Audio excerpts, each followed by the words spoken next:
బడ్జెట్లో తెలంగాణకు ప్రాధాన్యం ఇచ్చిందని కేంద్ర మంత్రి కిషన్ రెడ్డి అన్నారు. తెలంగాణ అభివృద్ధికి కేంద్రం అన్ని రకాలుగా సహకరిస్తోందన్నారు. అభివృద్ధిలో భాగంగా బడ్జెట్లో గ్రామీణ సంస్థలకు, పట్టణాలకు అన్ని రకాలుగా కేటాయింపులు ఇవ్వడం జరిగిందన్నారు. దేశంలో అనేక రంగాలలో హైదరాబాద్ కీలక పాత్ర పోషిస్తోందన్నారు. ఇది మేధావులు మెచ్చిన బడ్జెట్ అని, యువతకు భవిష్యత్ ఇచ్చే బడ్జెట్ అని కేంద్ర మంత్రి కిషన్ రెడ్డి కొనియాడారు. దేశానికి సంబంధించినటువంటి బడ్జెట్, దేశానికి సంబంధించినటువంటి ఒక సమగ్రమైనటువంటి స్వరూపంతో ఈ బడ్జెట్ పొందుపరచడం జరుగుతుంది. నేను ఈరోజు ప్రత్యేకంగా తెలంగాణ ప్రజలకు కూడా చెప్పేది ఒకటే, కేంద్ర ప్రభుత్వం చేయాల్సినటువంటి పనులు, కేంద్ర ప్రభుత్వం ఆధ్వర్యంలో తెలంగాణలో జరుగుతున్నటువంటి అభివృద్ధి, అది తూచా తప్పకుండా నరేంద్ర మోడీ గారి ప్రభుత్వము బాధ్యతతో గవర్నమెంట్ ఆఫ్ ఇండియా చేయాల్సినటువంటి డెవలప్మెంటల్ యాక్టివిటీస్ అన్ని కూడా కొనసాగిస్తుందని మనం చేస్తాం.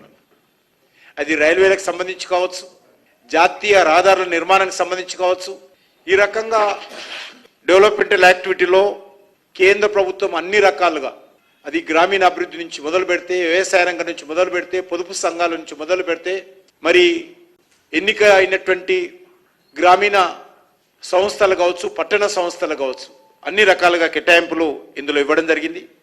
ముఖ్యంగా ఈ బడ్జెట్ అన్ని రకాల హబ్స్, గతంలో గత 12 సంవత్సరాలుగా కానీ అంత ముందుగా కానీ హబ్స్ ఆఫ్ హైదరాబాద్గా ఈరోజు ఎమర్జ్ అవుతా ఉంది.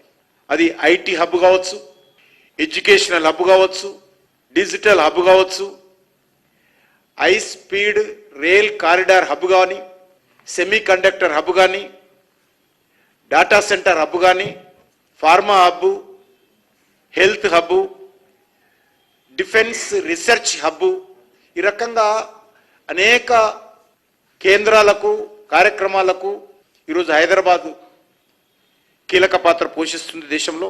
ఇది మేధావులు మెచ్చిన బడ్జెట్, యువతకు భవిష్యత్ ఇచ్చేటువంటి బడ్జెట్ అనే విషయాన్ని నేను మరొకసారి పునరుద్ఘాటిస్తున్నాను.